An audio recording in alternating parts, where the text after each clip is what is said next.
You know what I'm saying? Ain't that what we're supposed to do?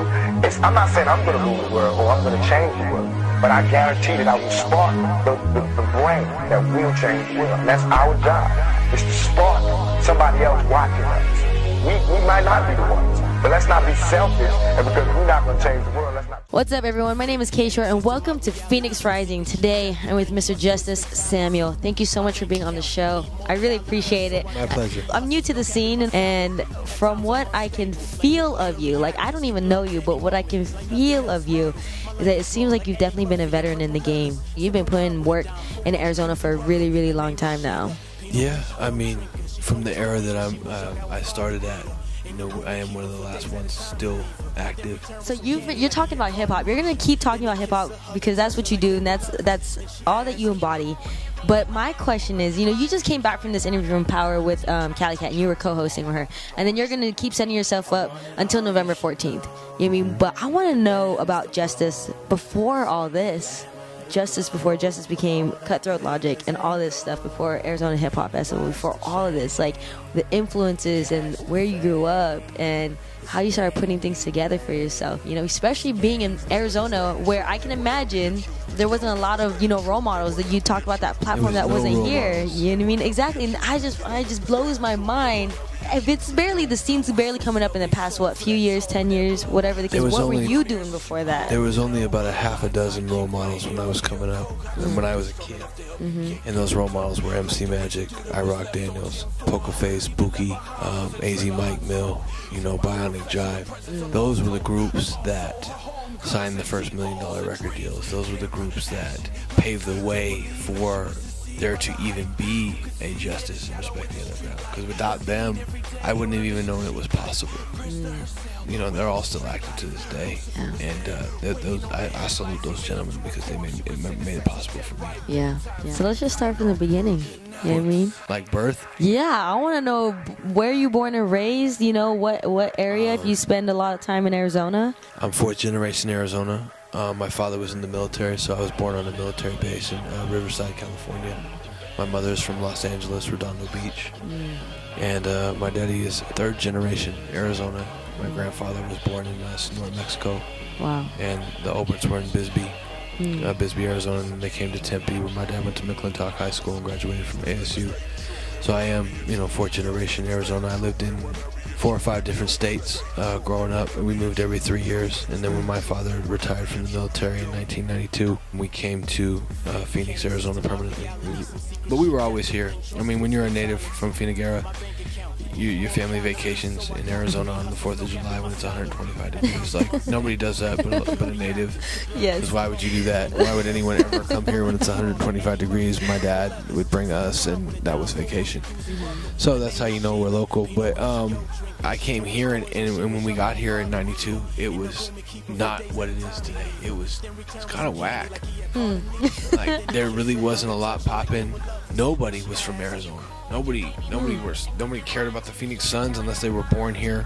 Everybody was from Chicago or LA or Atlanta or New York, or everyone was from somewhere else. Nobody was from Arizona. There wasn't like a local music scene. It didn't exist. It was non-existent. There was no freeways. The freeways ended at like Northern. Wow. You know, and now it's like we have the best freeway system in the world. Really? So because we still have complaints about it. That's because people suck, and they're always going to complain. But there was no real culture. Yeah. It's grown leaps and bounds. Like, it's 2015, and AZ is super popping. Yeah, right now. Super popping. Like, this is probably one of the best places to live in the country right now, just because of the job market. And I feel that give Arizona 5 years, and this will be the best place to live in the country. Exactly, and that's exactly why I named my segment Phoenix Rising, because as someone who's also born and raised, definitely feel a difference in the air, you know, going to school in Flagstaff and coming back. I'm like, this isn't the Arizona I remember, you know, growing up in. And so that's why I'm just like trying to capture it now, you know, all these people doing big things. But you've been doing big things for a long time. Again, doing it when there wasn't much going on, you know, and being a role model to so many of these people that you're putting on for this platform. And that's why I'm so interested as to like what area you grew up in, so we know that there's folks in that area, you know, some kids that could look up to you and be like, yo, he's from my area right over there. So what high school did you go to? I went to Shadow Mountain High School. Shadow Mountain. Mike Bibby, you know, Sean McDonald. Something in the water out there. we breed stars. You know, God bless him. It didn't last too long there. It was a short run. You know, and that was the end of my educational career. But, you know, hip-hop has always been my outlet. I only have 3 hustles, and hip-hop is all 3. Wow. So that's always been my lane. Yeah. And we had to create the lane because in the early 2000s, there was no lane. There was no support. The only people who supported Arizona hip-hop was a show called Friday Night Flavors. That was Power 92.3 back then. And that was Matt Locks and Squeak Boogie. And they played our first record in 04 when we dropped our first album. Yeah. And our first album release party, we had almost 1,000 people. Wow. Cops on Horses came. Fire Marshal shut it down. It was all word of mouth. There was no internet. There was no real support. Wow. And blows my mind. Yeah, you can Google it. It's in the New Times. New Times documented it. 740 people through the door, and then they shut it down. There would have been 1,000. There was hundreds of people in the street they couldn't let in.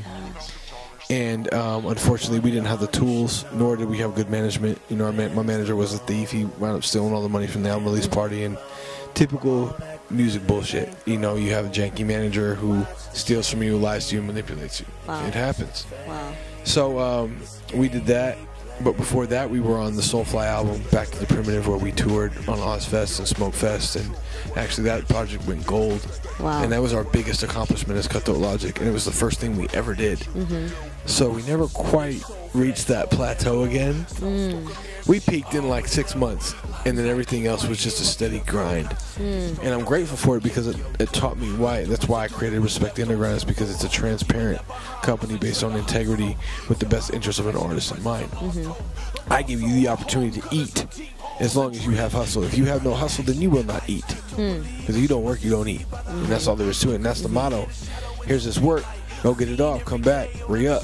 And if they don't, well, then they don't. That's on them. They have full responsibility. Wow. They have to accept full responsibility for how hard they grind. And that's what the kind of result they're going to see from what we give them.